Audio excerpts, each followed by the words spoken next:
텍사스주 이민세관 단속구 구치소 앞에서 발생한 총격 사건에 해병대 예비군 출신의 30대 한인 남성이 포함된 것으로 밝혀졌습니다. 캘리포니아의 한 대형 대마초 농장을 급습한 국경수비대와 이민단속국이 단속에 반발하는 시위대와 무력으로 충돌하는 사건이 발생했습니다. 텍사스주 중부에 기습 홍수가 발생한 지 일주일이 지난 현재 최소 120명이 사망하고 170명이 넘게 실종됐습니다. 이런 가운데 텍사스주 행정부는 이번 참극과 관련한 구체적인 대비 및 대처 설명을 내놓지 못하고 있어 논란이 되고 있습니다. 내년부터 미국의 관광, 유학, 취업 등 대부분의 비자에 $250의 수수료가 추가돼 비移民비자 신청 및 등록 비용이 대폭 인상될 전망입니다. 트럼프 대통령의 출생시민권 폐지 행정명령 시행을 무기한 중단하는 법원 명령이 내려졌습니다. 다만 정부 측의 항소를 고려해 효력은 7일간 유예됐습니다. 뉴욕시 퀸즈의 한 60대 남성이 14세 소년에게 일자리를 소개해주겠다며 차량으로 유인해 대낮에 성폭행을 저지른 혐의로 기소됐습니다.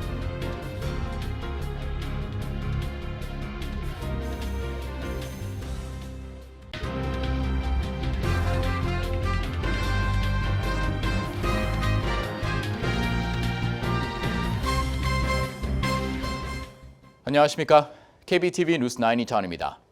텍사스주 이민세관 단속구 구치소 앞에서 발생한 총격 사건에 해병대 예비군 출신 30대 한인이 포함된 것으로 밝혀져 충격을 주고 있습니다. 당시 비무장 교도관과 출동한 경찰관에게 수십 발의 총탄이 쏟아졌는데요. 한인 남성이 핵심 도주 용의자로 지목되고 있습니다. 첫 번째 소식 전장 기자가 전해드립니다. CBS 뉴스는 텍사스 알바라도에 있는 IC 프레릴랜드 구치소 앞에서 벌어진 총격 사건에 한인 송한일 씨가 연루됐다고 보도했습니다. 이 사건은 단순한 범죄가 아닌 조직적 매복과 무장 저항을 벌였다는 점에서 미 전역에 충격을 주고 있습니다. 당시 구치소 외벽에서 IC 돼지, 배신자 등의 낙서가 발견됐으며 이를 확인하러 나온 비무장 교정 직원들을 향해 숲에 매복하고 있던 송 씨와 공범들이 기습적으로 총격을 가했습니다. 총 20발에서 30발의 탄환이 발사됐으며 뒤이어 현장에 도착한 알바라도 경찰국 소속 경관 1명이 목에 총상을 입었습니다. 연방수사국은 송 씨를 무장 위험 인물로 지정하고 최대 $25,000의 현상금을 걸었습니다. 텍사스 공공안전국도 10일 송 씨를 텍사스 10대 지명 수배자 명단에 올렸습니다. 송 씨는 연방요원 살인미수 3건과 총기 사용 범죄 3건 등 중범죄 혐의로 기소됐습니다.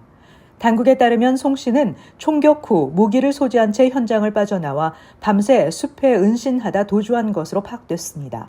당국은 현장에서 군복, 방탄복, 전술 장비, 폭죽, 선동성 전단지 등 다량의 장비를 압수했습니다. 송 씨는 2011년부터 2016년까지 해병대 예비군으로 복무했으며 이후 불명예에 준하는 전역 처분을 받은 전력이 있었습니다. CBS는 송 씨가 공격에 사용된 총기 4정을 직접 구매했으며 공범들과 함께 군복을 입고 사전에 계획된 작전을 수행했다고 전했습니다. 당국은 송 씨의 행방을 쫓는 한편 추가적인 공모 여부도 수사 중입니다. KBTV 뉴스 전상입니다. 캘리포니아 한 대형 대마초 농장에서 불법 체류 미성년자들이 노동에 동원된 사실이 드러났습니다. 이를 단속하려던 국경수비대와 시위대 간 충돌이 발생해 총격까지 벌어졌습니다. 보도에 김은지 기자입니다.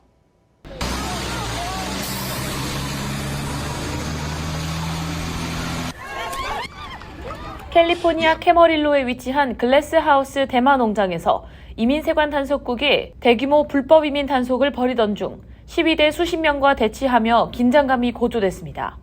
단속에 반대하는 시위대가 고함을 지르며 항의했고 일부는 돌을 던졌으며 한 명은 총기를 발사하는 모습도 포착됐습니다. 현장에는 군용 헬기까지 동원됐고 국경수비대는 시위대 해산을 위해 비살상 무기와 연막탄까지 사용했습니다. 연방수사국 FBI는 총격 사건에 대해 수사에 착수했으며 총격범에 대한 결정적인 제보에 나설 경우 최대 $50,000의 포상금을 내걸었습니다.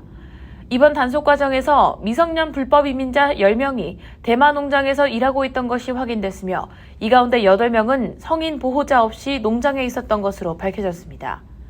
국토안보부는 해당 농장에 대해 아동노동법 위반 혐의로 수사에 착수했습니다. This morning, and we have seen multiple ICE vans leaving through multiple dirt roads that can be carrying up to more than 50 people at this point. We're all illegals. If they come for one of us, they come for all of us. You know, and this is, you think about the U.S. stole the land from Mexico. They, you know, why do people come here from all over the world? Because the U.S. messed up their country more than it has done here. These are human beings, you know. Trump and the regime are going after people with no due process, you know, without the rule of law. They're just kidnapping people, and now they're sending them to foreign countries and concentration camps like Alligator Alcatraz. 이 사건을 두고 톰 호먼 국경차르는 민주당 일부 인사들이 아이스를 나치에 비유해 단속에 반대하는 분위기를 조성한 결과라고 맹비난했습니다. 호먼 국장은 이번 일은 시위가 폭력으로 변질되는 대표적인 사례라고 비판하면서 이미 수개월 전부터 단속 요원들의 생명 피해가 발생할 수 있다고 경고해왔다고 말했습니다. 한편 글래스하우스팜 측은 이민당국의 압수수색에 전적으로 협조했다고 밝혔습니다. 지난 4일 의회가 불법 이민자 추방을 위한 예산 등 이민자 단속 강화 법안을 최종 통과시키면서 미 전역 곳곳에서 이민자 단속 과정에서 발생하는 충돌 사건이 계속 이어지고 있습니다. KBTV 뉴스 김은지입니다. 텍사스주 중부에 기습 홍수가 발생한 지 일주일이 지난 현재 최소한 120명이 사망하고 170명 넘게 실종된 상태입니다. 이런 가운데 텍사스주 행정부가 실행했던 홍수 직전과 직후 대처에 많은 의문이 제기되고 있습니다. 관리자들은 폭우 대비에 어떤 조치를 취했는지 구체적으로 설명하는 것을 피하고 있습니다. 전상 기자가 전해드립니다. 지난 3일 기상예보는 텍사스 중부 힐 컨트리에 위협이 다가오는 것을 시사했습니다. 그럼에도 텍사스주 관리들이 무엇을 얼마나 대응하고 준비했는지 불확실한 상황입니다.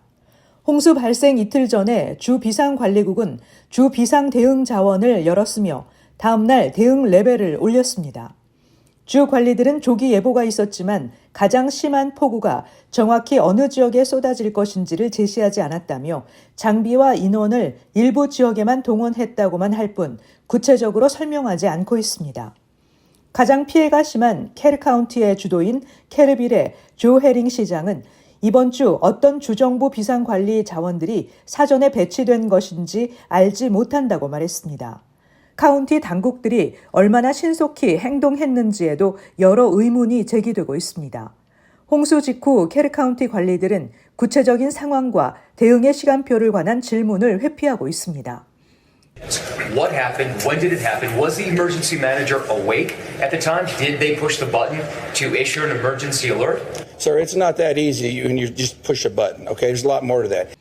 전국 기상청은 4일 새벽 1시 14분에 돌발 홍수 경보를 휴대폰과 기상 라디오로 발령했습니다.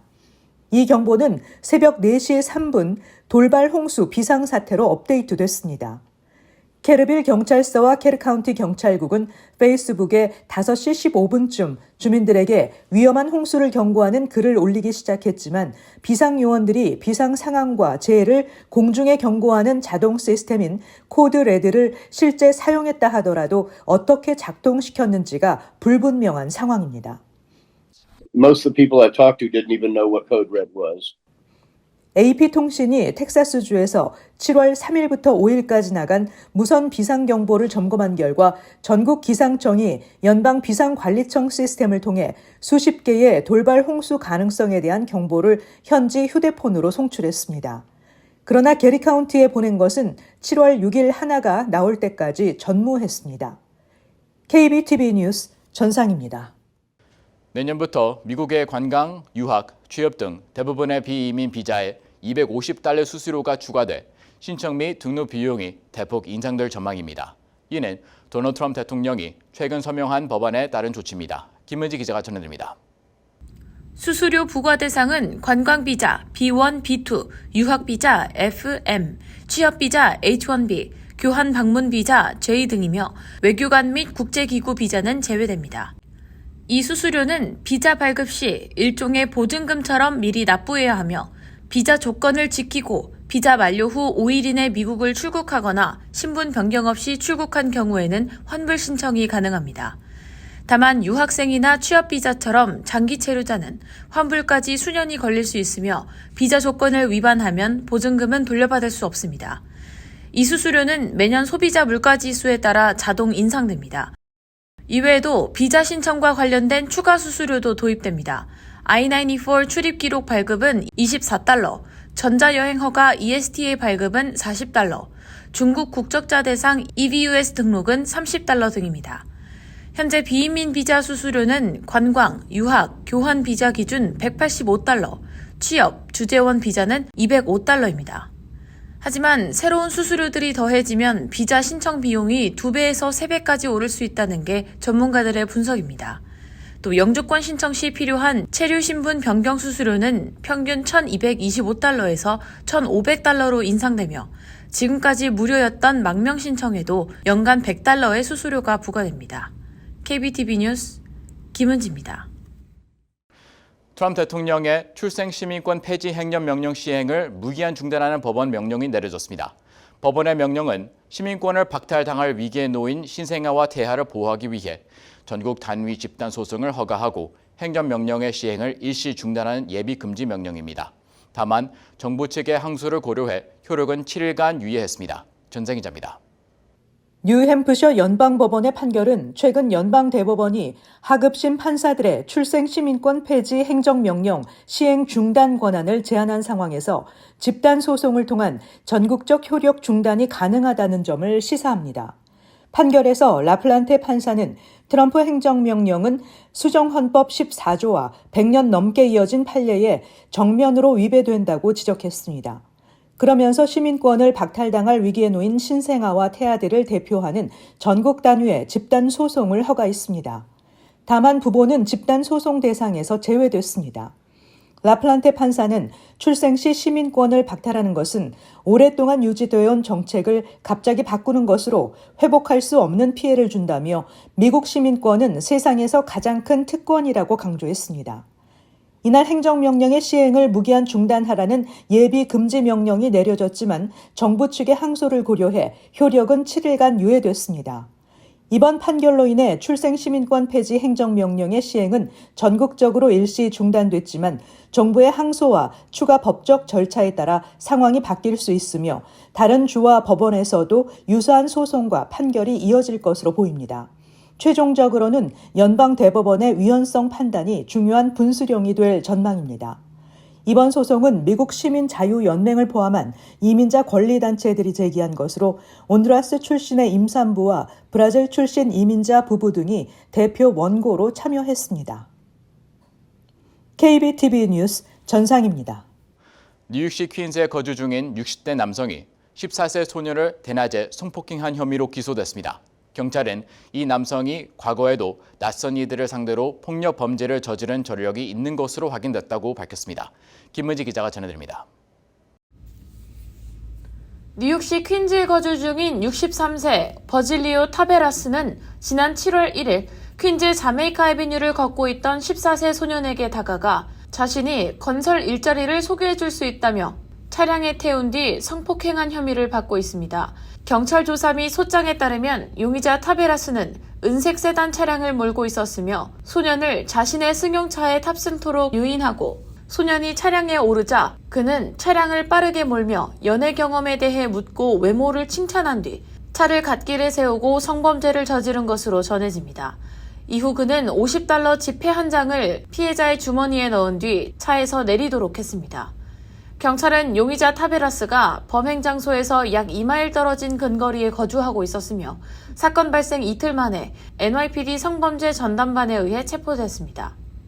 용의자는 제2급 강간, 미성년자 납치, 강제추행, 아동 위협, 상급 성적 학대 등의 혐의로 기소됐습니다. 경찰 조사에 따르면 타베라스는 과거에도 퀸즈 일대에서 일면식도 없는 사람들을 상대로 한 폭력 사건으로 2013년과 2018년 두 차례 체포된 전력이 있습니다. 2013년 6월 퀸즈 로즈벨트 애베뉴에서 처음 보는 여성과 언쟁을 벌인 뒤 금속 야구방망이를 들고 따라가 위협했으며 여성은 신변의 위협을 느껴 신고했습니다. 타베라스는 당시 협박과 무기 불법 소지, 괴롭힘 등의 경범죄로 체포됐습니다. 또 2018년 7월 7일에는 19세 남성의 얼굴을 가격한 뒤 목을 졸라 의식을 잃게 만든 폭행 혐의로 기소됐습니다. NYPD는 타베라스의 머그샷과 범행에 사용된 차량 사진을 공개하며 추가 피해자가 있을 수 있다며 시민들의 제보를 요청했습니다. KBTV 뉴스 김은지입니다. 도널드 트럼프 대통령은 지금까지 관세를 부과받지 않은 대부분의 국가에 15% 또는 20%의 상호 관세를 일괄적으로 부과할 계획이라고 밝혔습니다. 또 캐나다에 35%의 상호 관세를 부과할 것이라고 통보했습니다. 현재 보편 관세는 10%로 책정돼 있습니다. 트럼프 대통령은 금주 브라질산 수입품에 대한 50% 관세를 포함해 관세율을 설정한 22개국에 관한 서한을 공개했습니다. 한국과 일본에는 25%를 통보했고 다음 날 구리 수입품에 50% 관세를 부과하겠다고 밝혔습니다. 트럼프 대통령은 오는 8월 1일부터 캐나다산 수입품에 35% 관세를 부과할 것이라고 통보했습니다. 캐나다는 미국과 협력하는 대신 자체적인 관세를 부과했습니다. 이에 따라 미국은 2025년 8월 1일부터 캐나다산 제품에 35%의 독립적인 관세를 부과할 것이라고 밝혔습니다. 퀸즈 리치우드의 한 주차 공간을 두고 벌어진 격렬한 폭행 사태가 영상에 포착됐습니다. 영상에는 두 여성이 21세 여성을 공격하는 모습이 담겨 있습니다.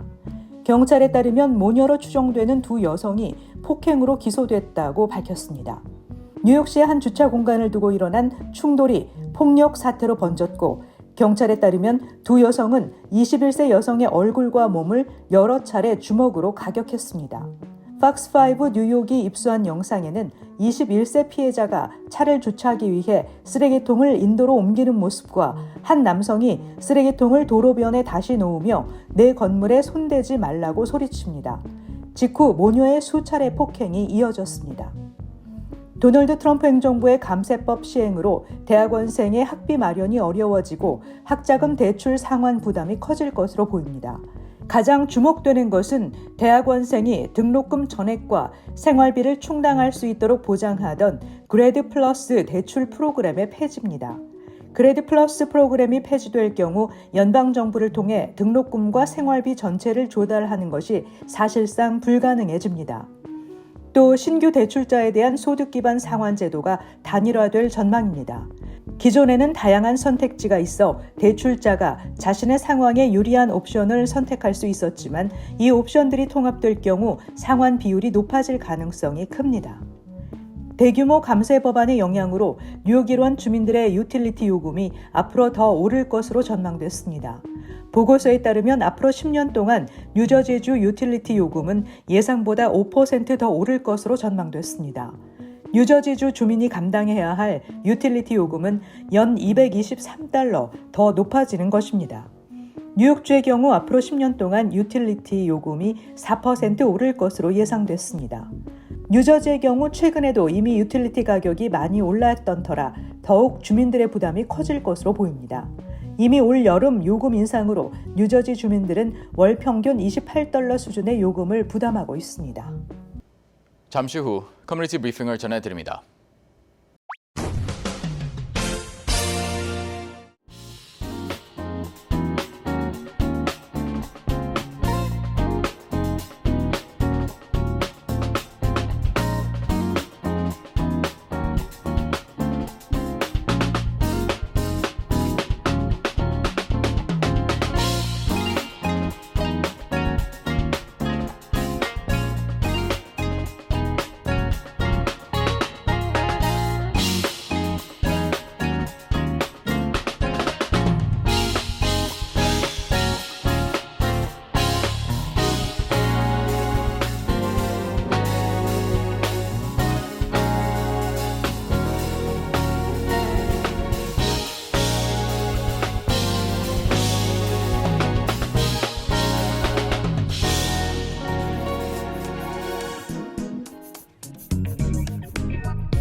이어서 환율과 증시 전해드립니다.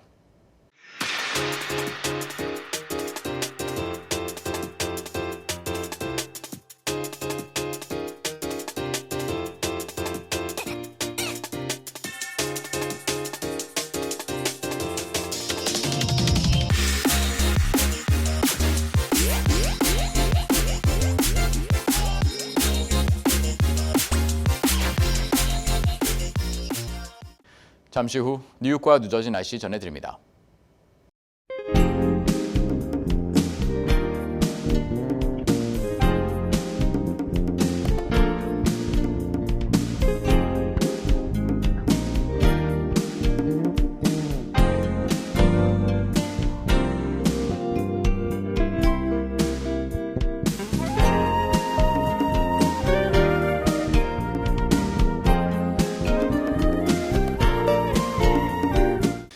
이상으로 KBTV 뉴스 9 마칩니다. 오늘도 시청해주신 여러분 고맙습니다. 편안한 밤 보내시기 바랍니다.